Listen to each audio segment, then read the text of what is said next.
When Tom Kelly said goodbye to his mum and dad on Saturday night and headed into the city for a fun evening with his girlfriend, nobody could have imagined the awful hours that lay ahead. The 18-year-old was walking down the street chatting on his mobile phone when a stranger king hit him for no reason.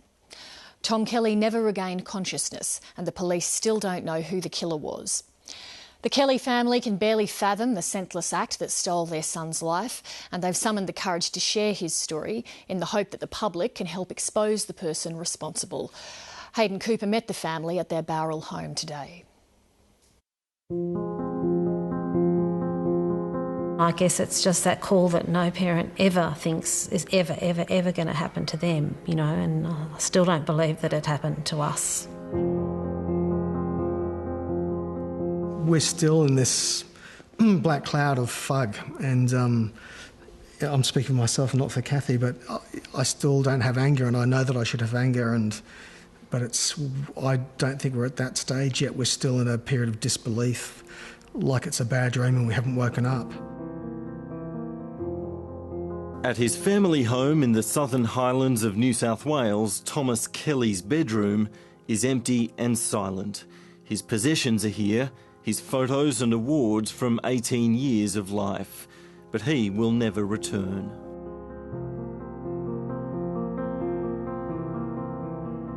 How hard was it for you to come home yesterday and walk into his bedroom? It was very hard, actually. I lay down on his bed for about 3 hours and just lay there with the light on, just looking at his things in his bedroom and trying to feel him around me and surround myself with him.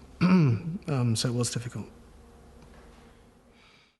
Daddy, hold the stick with one hand. Thomas Kelly was a quiet, caring boy, the eldest of 3 children. He grew up in Bowral with his family and attended boarding school in Sydney. He was just a great kid. We had, all of us have a lot of fun together. We kick balls. We do what any normal family would do. We go surfing down the south coast. It was just a normal family. His life was just beginning. He had a new job as a cadet accountant, a new girlfriend, and on Saturday night he was invited to a birthday party for a colleague. It was to be held in Sydney's King's Cross. I rang him on Saturday afternoon because I knew he was going out that evening, I woke him up actually. He said, "Oh, Mum, I'm sleeping. I just want to be all fresh because I've got a big night tonight." And he said, I said, "OK, I'll let you go." I said, "Just be careful." And he said, "I love you, Mum." And that was the last thing I said to him. I knew it was at King's Cross because he told me before that his friends had hired a room up there for 20 of them to go up to celebrate his birthday. And I said, "OK, if you're sure you want to go, that's fine, but please just be safe." And he said, "No, definitely I will be." And again, the same thing with Kathy. He said, "I love you." Seconds after this security footage was captured, the teenager was attacked. While walking hand in hand with his girlfriend, a stranger approached and, unprovoked, punched Thomas Kelly in the face.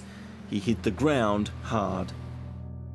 Police are describing the random attack as a hideous act of violence. Don't expect that your son is going to die. There's a feeling that people don't tell you what's going to happen, although they'd made it clear that it was serious. We had no idea that he was literally on his death's bed at that stage. He never regained consciousness at any time.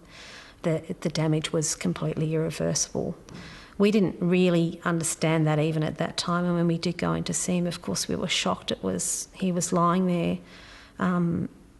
Obviously his head had a bandage there, and his head had been shaved, and where they'd taken his skull away, and his face was pretty good, really. It didn't appear like he'd been punched. There was very little blood or anything like that, and his body was completely unmarked.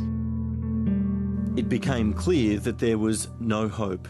His parents switched off his life support on Monday night. Now at home, the family is still in shock. have been talking to Stuart at all? I mean, try and get him to open up a little bit more to you so that... 17-year-old Madeline Kelly is in her final year of school. Younger brother Stuart is 14. She insisted on speaking to us. Thomas will always be our older brother. I'll never take his place of anything. But I'll definitely take care of Stuart for him because I know how close they were. They were probably closer than I was to Thomas and to Stuart. But definitely Stuart will miss his older brother because they always played PlayStation together. Whereas yelling at each other to win and stop cheating and things like that. She's realistic about the difficult road ahead. I don't think I'll be able to pick up a study folder for a very long time. I tried very hard. Sorry. With each day comes healing, but he'll never leave our hearts. And the sadness is that he'll never have a 21st birthday, he'll never be married, we won't be grandparents to his children, and that's what we've now lost. The Kelly family is so remarkably strong for one simple reason. They want to do everything they can to find their son's attacker, a man who is still on the run.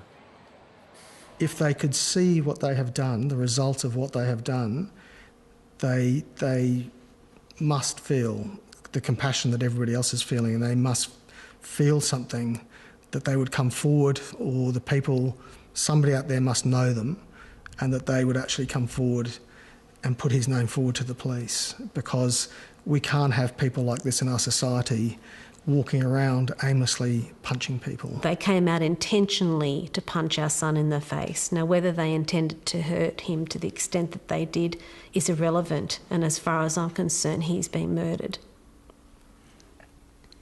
And I never thought that those words would ever be something that I would ever have to say. And the police said today if the person responsible has any soul, they'll turn themselves in.